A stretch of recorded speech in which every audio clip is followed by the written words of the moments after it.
visita Norberto Galaz, uno de los historiadores más importantes, por lo menos del revisionismo de la Argentina, autor de una veintena de libros, desde los 2 tomos de Perón a Kirchner, Seamos libres y lo demás no importa. Estoy leyendo algunos títulos, apuntes sobre la historia del peronismo y muchos artículos periodísticos muy interesantes. Bueno, gracias por venir. Y la primera pregunta antes de entrar a la historia misma es, con este hecho de las movilizaciones que uno ve a partir del caso Nisman y todo eso, ¿no le recuerda un poco aquellas movilizaciones como la del 45 en contra de Perón, de la Marcha por la Libertad, o la del 55, o quizás más acá en el 2008? O sea que a veces las fuerzas antinacionales también tienen poder de movilización, ¿no?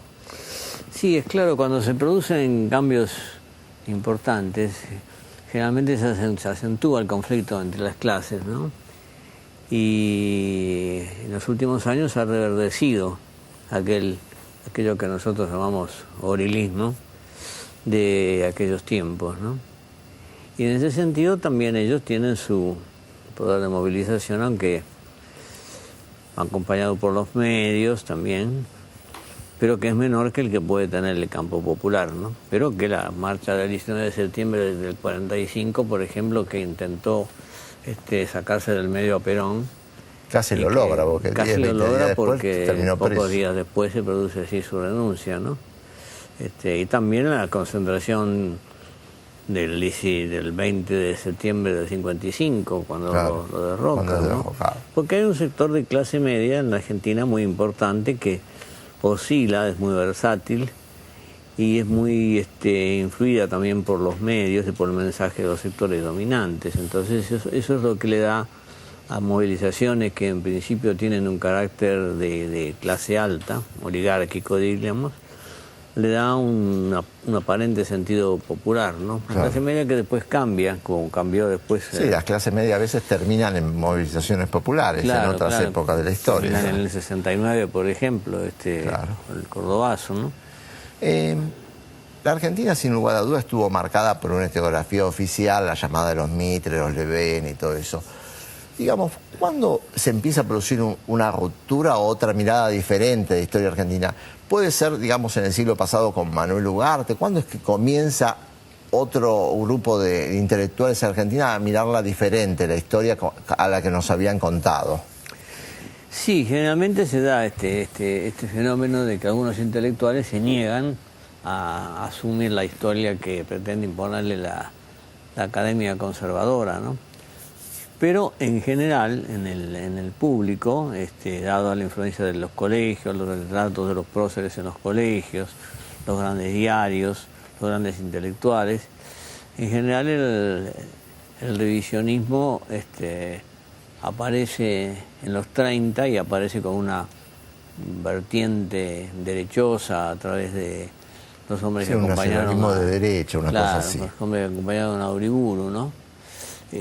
Jauretche acostumbraba a decir que el que más había impulsado que el revisionismo fuera popular fue el almirante Rojas, decía, porque decía que Rojas, al instalar el monumento a Urquiza y al hablar muy mal de Perón, y al denostarlo a Perón y todo lo que había hecho Perón, le había llevado a la conclusión a los sectores populares que así como se les estaba mintiendo sobre lo que había pasado recientemente, también se les había mentido con respecto a la historia anterior. Y entonces él decía que sin quererlo, Rojas había propendido a poner en duda la versión inicial. Y en ese momento, en el 55, aparecen libros importantes, ¿no? El libro de Puigros sobre la historia de los partidos políticos, el libro de Hernández Arregui, Imperialismo y Cultura, el libro de Ramos, Revolución y Contrarrevolución en Argentina. La revista ¿Qué? Con Jauretche y Scalabrini. Claro, un pensamiento líder diferente.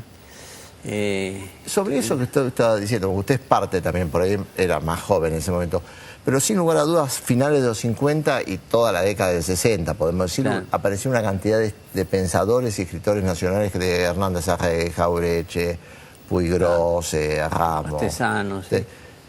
¿Eso por qué se dio? ¿Eso se puede volver a dar o eso es algo que se dio en ese momento y es muy difícil ahora? Porque usted es uno de los grandes pensadores que quedan del revisionismo, pero bueno, podríamos ponerlo a Piglia, pero no hay grandes historiadores en estos años. Por ahí me equivoco, porque no es mi especialidad, ¿no? Claro, claro.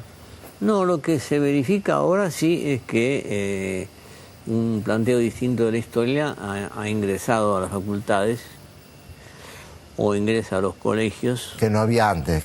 Que antes no había. Antes yo recuerdo que yo he conversado con directores de escuela, amigos, que dicen, no te puedo dar acceso a hacer un discurso en la escuela porque en la escuela no debe entrar la política. No debe entrar la política que no es la política oficial. No debe entrar la política que controvierte a las posturas oficiales. Y usted dice justamente política, y muchos de estos intelectuales y eso también hacían política, porque me acuerdo de Eduardo Duhalde y...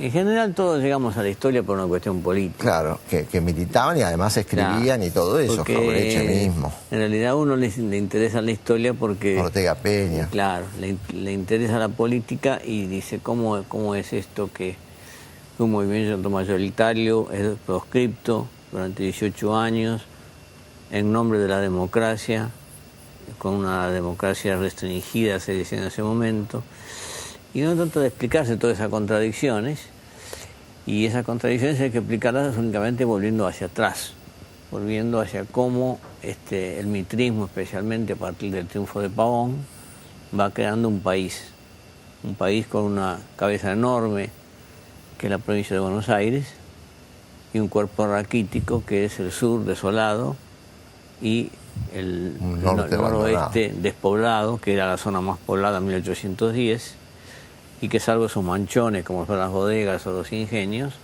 en general los jóvenes buscan venirse a Buenos Aires, ¿no? Sin lugar a dudas, le pregunto, ¿no? Pero me parece que todos esos pensadores, esos intelectuales, sin lugar a dudas, ayudaron también a que la clase media por ahí interpretara o entendiera mucho mejor el peronismo, porque muchos de esos jóvenes que se hicieron peronistas por ahí eran de padres, como se decían antes, gorilas, que habían ido a festejar la expulsión de Perón de la Argentina. Yo conozco casos en mi familia de hijos de padres gorilas que se hicieron jóvenes JP, furibundos, un poco, digamos así, rechazando el mundo que le dejaban los padres.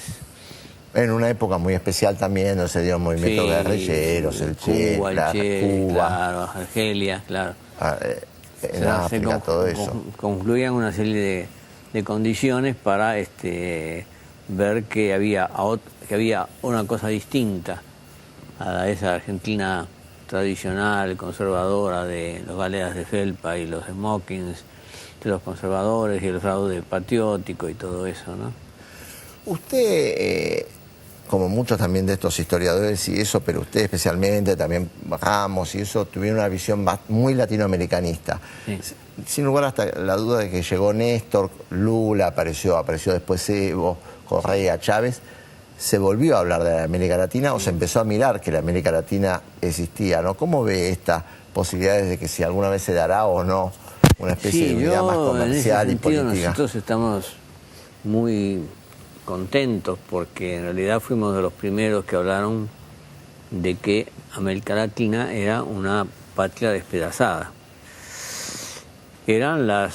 Formaban parte de España, y cuando en España se produce la Revolución Democrática en 1808, acompañan esa Revolución Democrática y en vez de unificarse, se dispersan en función de los puertos. Los puertos hacen que se creen, en vez de crearse una sola patria grande, se creen 20 pequeñas patrias chicas dependientes, ¿no? Esto era un poco también lo que había apuntado Perón cuando intentó el ABC. El ABC. Chile, Argentina, Brasil. Claro. Pero de cualquier modo eso no era muy popular. No era una cosa que había entrado como ahora, que en el 73 mismo ya se observa cuando asume Cámpora que están Allende y Dorticós en el balcón y la gente exalta a Cuba y a Chile, ¿no? Y ahora se hacen todo más con el UNASUR, con el CELAC, con algunas actitudes importantes, el impulso que le ha dado el comandante Chávez, que ha sido muy importante, y Kirchner también, ¿no es cierto? Sí. Como volviendo... Sí, el mismo Lula que miró hacia América Latina, que antes los brasileños como que no miraban mucho. Claro, sí. Y eso es un cambio muy importante, eso. Y eso hace que, claro, eso está dificultado porque hay grandes intereses que no le interesa a un Banco del Sur, por ejemplo. Vamos a una pequeña tanda y ya seguimos charlando con Norberto Galazo.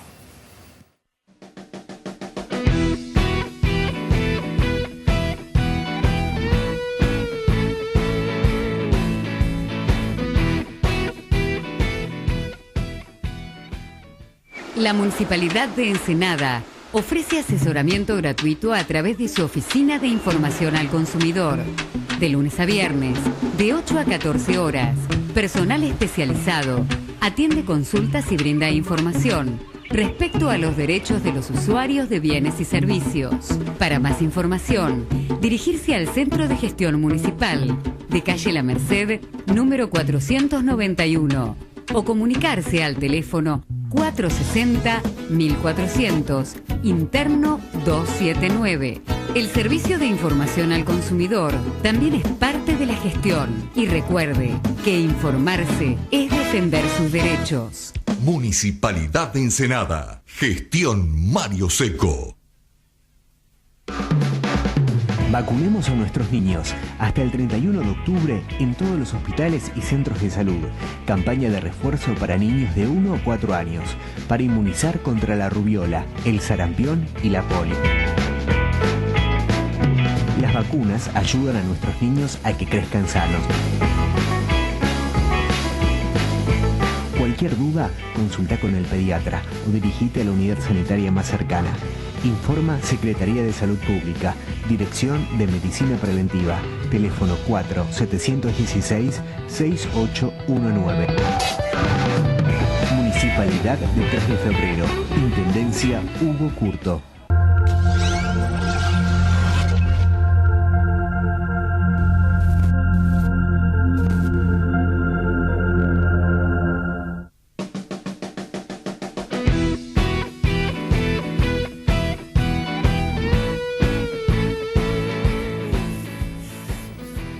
Seguimos con Norberto Galazo, uno de los historiadores importantes que ha dado el país.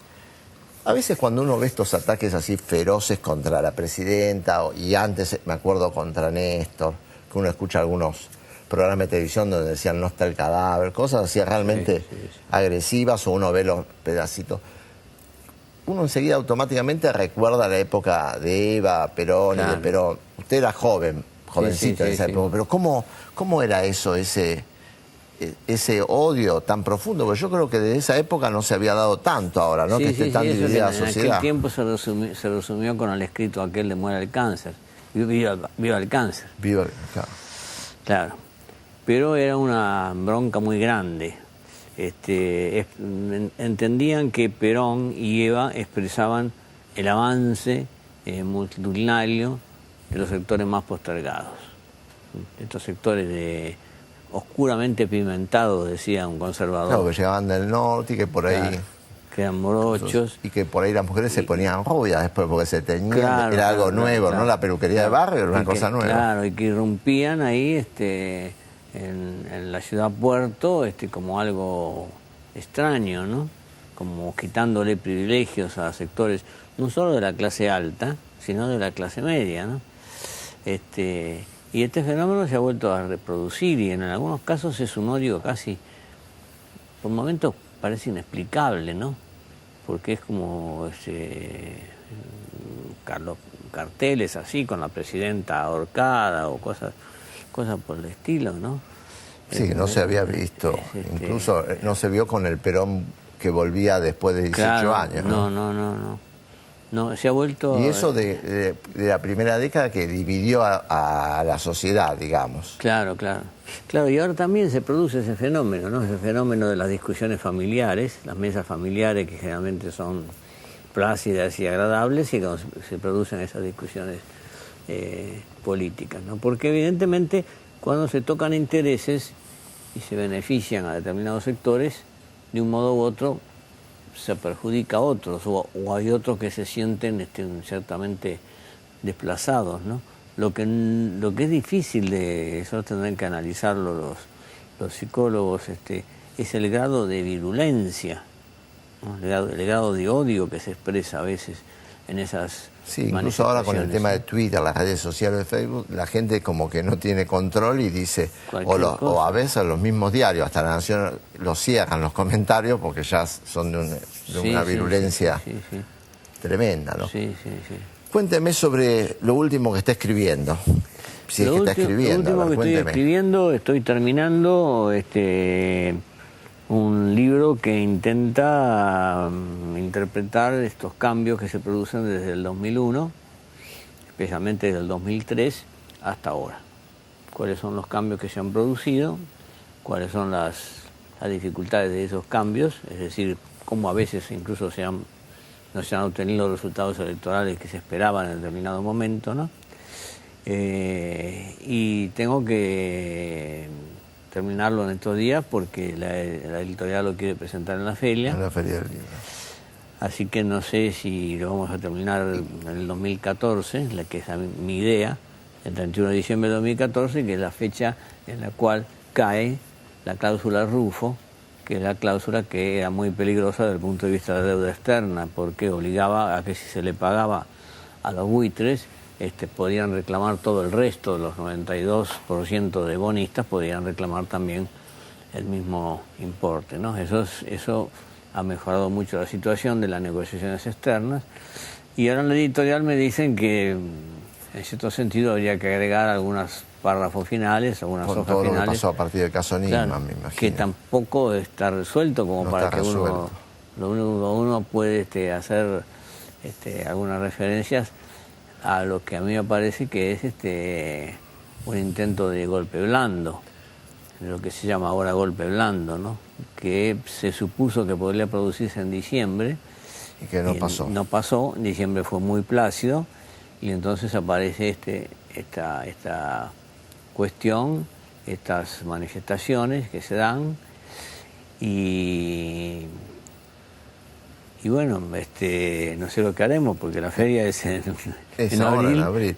Y usted en el 2003, ¿no? Ya que está contándome del nuevo libro y eso, cuando ¿creía usted que el peronismo o parte del peronismo podía tener resurgimiento a partir de lo que fue de Néstor, o ya estaba desencantado después de una década de menemismo? Claro, yo creo que la mayor parte estábamos desencantados, porque el peronismo había sido vaciado prácticamente por el menemismo, ¿no?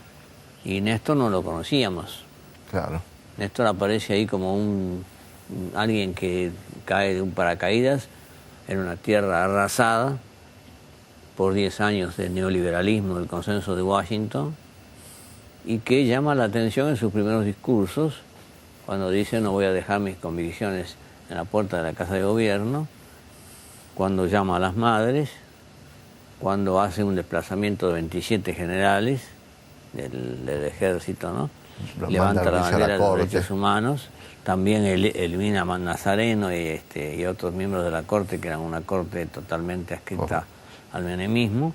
Entonces uno empieza a tener confianza en lo que se va dando, ¿no? Y además ve cómo se van alineando los enemigos, cuando empieza la nación ya a decir que de esta forma tenemos gobierno por un año, que es una de las primeras cosas que dicen al principio del gobierno de Menem. Después, cuando Clarín empieza también a tirar toda su artillería, y aparece el conflicto de la sociedad rural, yo creo que el conflicto del 2008 es decisivo, cuando uno ve a Violcati, a los miembros de la sociedad rural, impugnando al gobierno como dueños del país, ¿no? Es cuando uno dice, bueno, aquí este es un parteaguas, acá hay una cosa distinta, con todas sus contradicciones, que se parece al peronismo en algunos aspectos, que tiene otros aspectos distintos, ¿no? Pero que hay una posibilidad de algo nuevo, ¿no? Bueno, Norberto, ha sido un gusto tenerlo acá. No se me levante, que yo me voy a ir despidiendo del programa. Quería decir que ya he resuelto el Partido Justicialista, que en marzo va a ser un gran encuentro a nivel nacional, donde va a haber más de 1000 figuras. Se va a hacer en Parque Norte, ya se ha dicho, y de alguna manera hay expectativas con ese congreso de Parque Norte, porque la última reunión fue el Consejo del partido, es una cosa más chica de 50, 60 miembros, donde hubo algunos roces entre la Casa Rosada y algunos gobernadores. Sin lugar a dudas, el encuentro de Parque Norte va a ser interesante verlo, porque ahí van a aparecer todos los precandidatos por el Frente para Victoria, y uno ahí empieza a olfatear si hay alguna inclinación para un lado u otro, más allá de que sin lugar a dudas la presidenta va a ser la figura central en la decisión de la elección del candidato. Bueno, como todas las semanas, agradezco que estén. Vamos a encontrarnos dentro de 7 días por la señal de CN23 a la hora de siempre, a las 19. Buenas noches.